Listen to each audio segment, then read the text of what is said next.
안녕하세요. 대구부동산 스타즈입니다. 36주차 주간 브리핑 해보도록 하겠습니다. 먼저 우측을 한번 보시죠. 대구광역시가 광역시 중에서 상승률 1위 자리를 깨찼습니다. 와, 이게 도대체 얼마만인지, 야, 어떤 분들은 감격에 겨워 눈물을 흘릴지도 모르겠어요. 네, 플러스 0.7. 대단합니다. 오늘 방송은 정말 안 보면 손해. 네, 제 구독자분이라면 좀 빠짐없이 보셨으면 좋겠어요. 그간의 영상은 좀 건너뛰셨더라도 앞으로 방향성에서 굉장히 중요하다. 저는 이렇게 생각을 합니다. 거래량 급증의 비밀, 막차 타려고 아비 규환.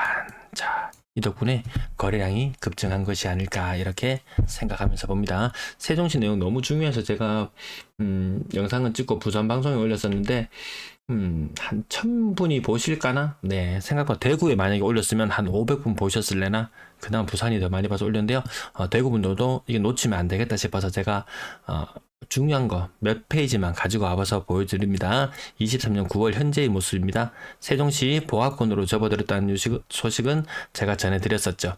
세종시는 늘 앞서간다. 상승도 하락도. 제가 대구 영상을 초창기에 다루던 무렵에 늘 세종시를 언급했어요. 왜? 세종시가 먼저 하락을 시작했으니까.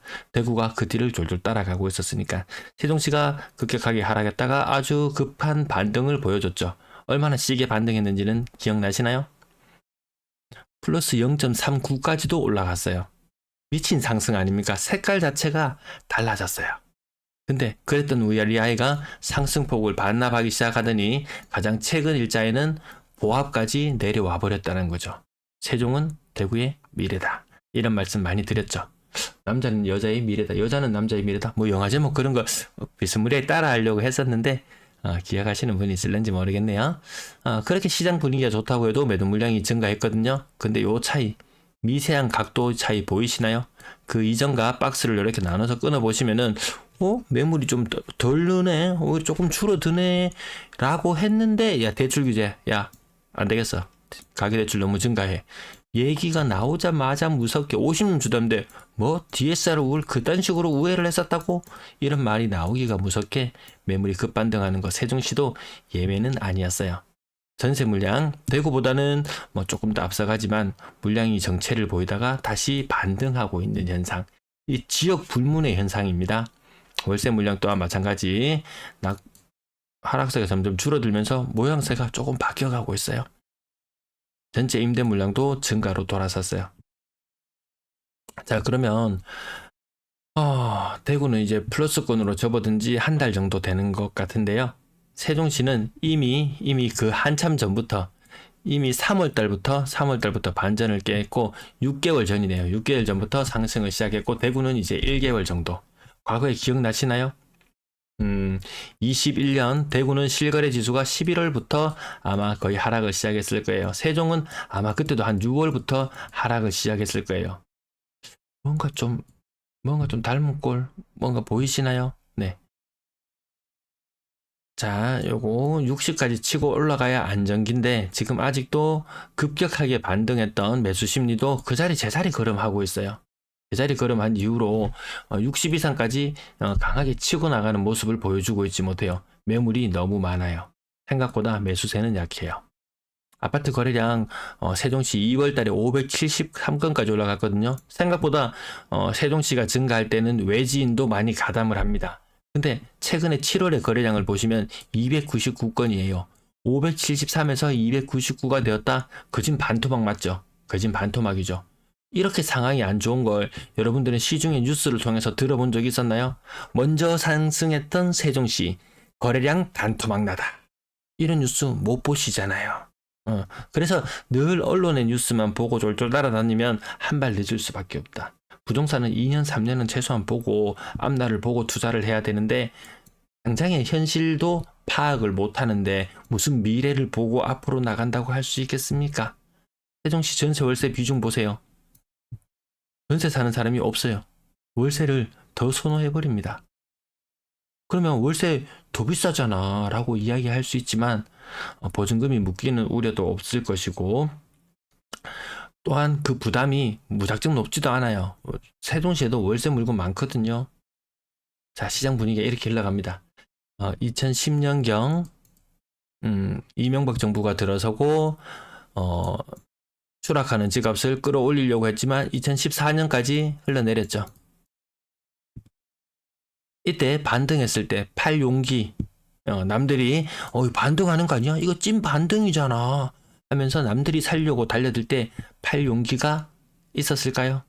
자, 지금 급격하게 오르던 10년 가까이 오르던 집값이 1년 반 정도의 조정을 거치고 또 반등이 왔어요. 요 되돌림은 아직까지 절반까지는 못 온 것 같아요. 자, 여기에서 님은 팔 용기가 있으신가요? 살 용기만 있으신가요? 그러면 자료를 좀 봐야 될 거예요. 특례보금자리론 7월 달에 금리 올린다고 이야기를 했었죠. 그리고 한 달 만에 시중금리가 올라가니까 또다시 올린다고 했어요. 일반인들 기준으로는 대출금리가 4.6%예요. 이게 특례예요, 특례.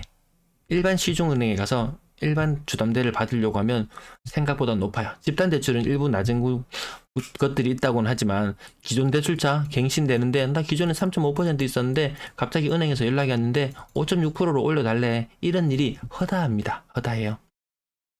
특례보금자리론 얼마나 쓰였는지 가장 최근의 뉴스를 가지고 와보면요.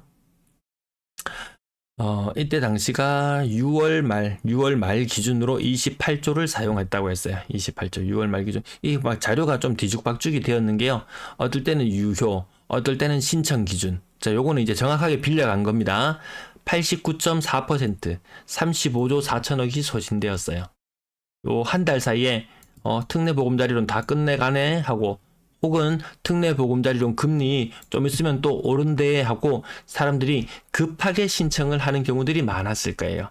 50년 주담대 만기, 50년 주담대 이제 막차 다 끝났다, 이제 마감합니다 하니까 급하게 샀어요. 그래서 거래량이 9월 초 현재 좀 많이 올라온 것으로 보여지죠. 특례보금자리론 지난달에 4조 썼어요. 이제 남은 여부는 4조예요. 9월 달이 되면 특례보금자리론 종료됩니다. 그러면 또다시 한답니다. 기가 잘 늘어집니다. 이 40조를 해서 주담대를 그만큼 늘려놓은 것도 모자라서 이미 89% 넘겨버렸고 목표 공급액이 곧 이달 중 소진될 것이다. 요거 9월 초에 뉴스 집어요. 제가 다 따오지는 못했네요. 파이낸셜 뉴스 관심 있으시면 찾아보시면 되겠고요. 요 부분이 포인트입니다. 이 투자자에게 또 앞으로 향방을 정해주는 거죠.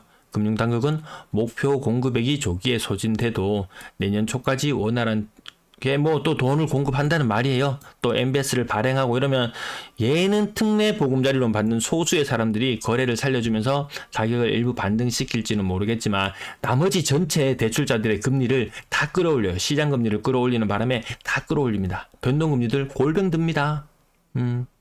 정부는 그런 거 안중에도 없어요. 자영업자 죽어나가도 안중에도 없어요. 기존 대출자들 죽어나가도 안중에도 없을 거예요. 당장 눈에 보이는 이런 것들만 뉴스에 내보내면 되니까요.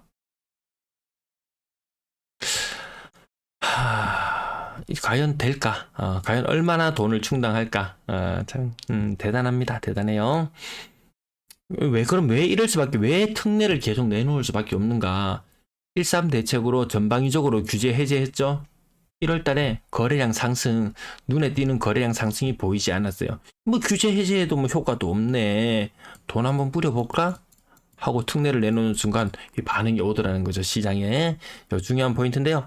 사람들이 10명 중에 6명은 빚을 내서 집을 사는 데 썼더라. 초창기만 해도 10명 중에 4명은 집을 사는 데 쓰고 5명 정도는 기존 대출 상환하는 데 많이 썼죠. 요게 금리가 매력이 있었으니까요. 지금은 너도 나도 대출 받아서 집을 사더라. 대구는 상승이지만 먼저 상승했던 세종시가 보합이라는 거, 요거 세종시 늘 같이 살펴봐야 됩니다. 그리고 수도권도 같이 살펴보면 수도권 전반적으로도 그렇게 힘이 강하지는 않구나. 서울도 상승세 꺾였다. 뭐 이렇게 이야기도 할 수 있을 텐데 뉴스에서는 잘 접하기 힘든 부분이 있죠. 신고가 비율은 의미가 크게 없어 보이고 근래 들어서 갑자기 거래량이 껑충 뛰어오를 수 있었던 것은 아시겠죠? 이게 뉴노멀입니다.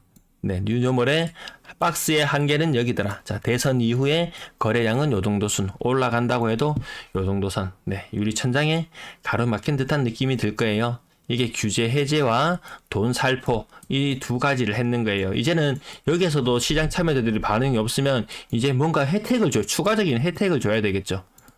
맞죠? 5년간 양도세 뭐 면제라든지 뭐 취득세 뭐 다주택자 취득세 뭐 이런 걸 줄여준다든지 이런 부분들까지 네, 생각해 봐야 되겠죠. 이런 것들이 튀어나올지 안 나올지 그 시점에 촉각을 곤두 세우고 있으면 되지. 굳이 미리 선진입해서 대선 이후에 기대감으로 선진입했던 사람들 얼마나 이게 참혹했습니까? 22년도 얼마나 참혹했어요. 그런 거 없더라. 무조건 돈을 찔러 넣어야 되는데 그것도 한계에 이르르는 느낌을 받습니다. 자, 요거 앞으로 시장 분위기가 좋으면 대구의 거래량은 2,000건, 시장 분위기가 안 좋으면 1,000건. 그럼 과거에는 어땠냐? 시장 분위기가 좋으면은 뭐 3,000건 이상의 거래량, 시장 분위기가 안 좋으면 2,000건 정도의 거래량. 요게 대구의 모습이었거든요. 자, 이제 새로운 시대로 넘어갑니다. 거래량 지금 80% 정도 신고되고 있는데요. 대구의 거래량은 지금 1,800건에서 이지 360건 정도 더 추가하면은 많이 나오면 2,100건까지도 나오겠어요. 이게 막판에 8월 막판 9월 초반까지 거래량이 이렇게 막 실릴 수 있었던 이유는 아까 말씀드렸다시피 50년 주담대 막차 타자. 특례 보금자리론 금리 오르기 전에 일단 타자. 이 막차가 될지도 모르니까 타자. 이 막차가 떠나고 나면 어떻게 되나요? 남은 사람들은 더 이상 차를 탈 수가 없더라. 차를 타고 가는 사람 알아서 생존해야 됩니다.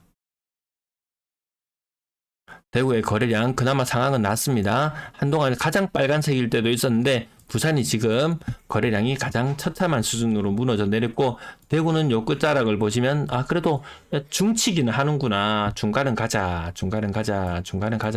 하고 있습니다. 네, 전세 거래량 별로 활발하지 않죠. 임대차 시장 활발하지 않아요. 실거주를 이유로 많은 사람들이 집을 샀나 봐요. 나 더 이상 전세 안 살 거야. 그러면 임대인들 입장에서는 임차인 나 어디 갔어? 나 드디어 이제 2주택자의 꿈을 이뤘는데 임차인 빨리 들어와 봐. 내가 이런 것도 생각해 볼 수 있겠고요. 전세 거래량은 활발하진 않다. 빨간불이 들어와 있다. 이 정도 파악하시고요. 매물 근래에 급격하게 늘어나는 현상. 이것은 시간이 갈수록 조금 더 가속도가 붙는 것 같습니다. 전주 대비 뭐 1% 정도 매물이 늘어났네요. 어떨 때는 전주 대비 1.5% 정도 늘어났네요. 서울은 살펴보니까 전주 대비 2.5% 물량이 늘어났네요. 가장 심각하게 늘어나고 있는 광주 지역은 전주 대비 매물이 뭐 3% 이상 늘어났네요. 이런 이야기가 나올 정도로 매물의 증가세가 무섭다. 그 예외로 갈 수 있는 지역은 없다. 지금 현재 가장 분위기가 좋다는 대전이거든요. 대전 또한 매물이 같이 늘어나더라. 전국이 동조화되어서 움직인다. 지 혼자 갈 수 있는 시장 없어요. 지금 대전 시장 분위기가 타 지역에 비해서 조금 낮다고 해서 대구 사람들 보따리 따서 대대광의 추억을 떠올리며 우리 다 같이 대전으로 몰려가보자 하고 가는 사람 있던가요? 자기 지역에서도 떨어진 물건들이 많거든요. 자기 지역에서 옥석을 가려서 사기에도 바쁜데 너무 지역까지 가겠냐 이거죠. 결국 그런 쏠림이 없다면 급격한 상승도 힘들죠. 그래서 집값이 올라갈 수 있는 요인보다는 그 올라갈 수 있는 요인들을 제한하는 요인들이 더 많더라. 그래서 확률을 보고 배팅을 하는 것도 필요하지 않을까. 그냥 뭐 소수의 이야기, 소수의 의견만 보고 들을 필요는 없겠더라. 100분 토론을 보고 깜짝 놀랐어요. 100분 토론. 지난주 거 무지 재밌었어요. 뭐가 재밌었냐면은 그 이화여대 교수님이라고 좀 젊은 분이신 것 같은데요. 이화여대 교수님 같은데요. 전형적인 상승론자의 논리를 가지고 나왔어요. 근데 그때 저는 그 사람이 말이 혀가 너무 길어서 뭔 말하는지는 잘 모르겠고 그냥 전형적으로 상승론자 이야기구나 라고 생각하면 듣는데 그 오른쪽에 지나가는 댓글창을 보니까 대중의 생각이 그러하구나. 그 부분 한번 봐보세요. 그 100분 토론 라이브로 동영상에서는 검색이 안 됐고 그 라이브 탭에 보시면은 그 1시간 35분짜리 정도 되는 그 영상이 올라와 있거든요. 무지하게 재밌었습니다. 댓글창. 자, 요 매물 인구 1,000만으로 대비했을 때 대구가 1위. 전세도 1위. 조만간에 부산한테 그 자리를 내줘야 될 것 같기는 해요. 자, 전세 매물도 보시면은 다 반등하는 거 보이시죠? 이거 제가 요거 이상 조짐이 나타나자마자 말씀드렸어요. 금융 규제 조금 해볼까라는 운만 뗐는데 자, 엉덩이 가벼운 사람들이 바로 반응을 하더라. 대출을 조금 조이겠다는 그런 뉘앙스였죠. 예. 전세 매물 살펴보시면 그 대출은 조이겠다고 해놓고 특례는 늘리겠다고 하고 이건 뭐 하자는 시츄에이션인지 정말 종잡기가 어렵더라. 정부는 무슨 일을 지금 하고 있는지 알고 있을까요? 전세 매물 인구 1,000만으로 했을 때 대구가 또다시 부산을 앞지르고 엎지락 뒤치락 지금 호영호재하면서 같이 분위기가 안 좋은 건 맞아요. 어쨌든 대구가 이번 주는 인구 대비로 했을 때 전세 매물 1위, 매매 매물 1위, 예, 영예의 1위를 공동 수상했네요. 시청 감사합니다.